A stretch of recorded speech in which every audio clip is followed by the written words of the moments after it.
श्री स्वामी समर्थ. स्वामी कृपेने तुमचा आजचा दिवस आनंदात जाऊ ही स्वामीचरणी प्रार्थना.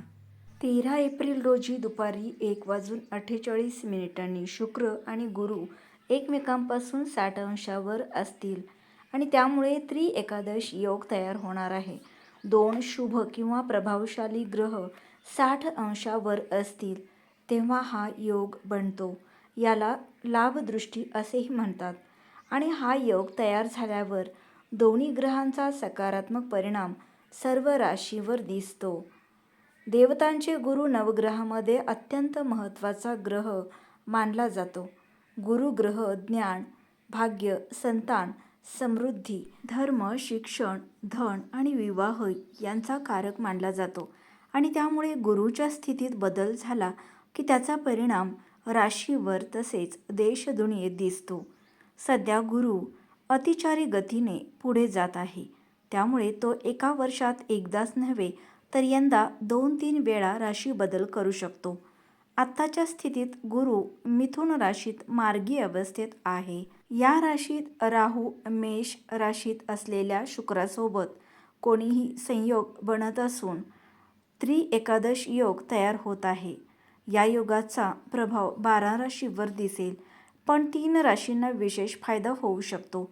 हे विश्लेषण चंद्र राशीच्या आधारावर आहे. वृषभ राशीवर एकादश योगाचा प्रभाव. या राशीच्या लोकांसाठी शुक्र गुरुचा एकादश योग लाभदायक ठरू शकतो. या राशीच्या दुसऱ्या भावात गुरु आणि द्वादश भावात शुक्र आहे. त्यामुळे अनेक क्षेत्रात फायदा मिळू शकतो. नोकरी करणाऱ्यांसाठी ही वेळ चांगली राहील. कामाची प्रशंसा होईल आणि नवीन जबाबदारी मिळू शकते. वरिष्ठ अधिकारी आणि सहकारी यांचे सहकार्य मिळेल. त्यामुळे उद्दिष्ट पूर्ण करण्यात मदत होईल. व्यवसाय करणाऱ्यांनाही फायदा होईल. तुमच्या रणनीतीमुळे चांगला नफा मिळू शकतो. दिलेले पैसे परत मिळण्याची शक्यता आहे. प्रेम आणि वैवाहिक जीवनात गोडवा वाढेल. उच्च शिक्षणाचे स्वप्न पूर्ण होऊ शकते. यानंतरची रास आहे सिंह. सिंह राशीवर एकादश योगाचा प्रभाव. सिंह राशीच्या लोकांसाठी गुरु आणि शुक्राची लाभदृष्टी लाभदायक ठरू शकते. या राशीच्या 11व्या भावात गुरु मार्गी आहे आणि 9व्या भावात शुक्र असेल. त्यामुळे नशिबाची साथ मिळू शकते. अचानक धनलाभाची शक्यता आहे. अनपेक्षित स्रोतातून सकारात्मक परिणाम मिळू शकतात. जुने प्रश्न हळूहळू सुटू शकतात.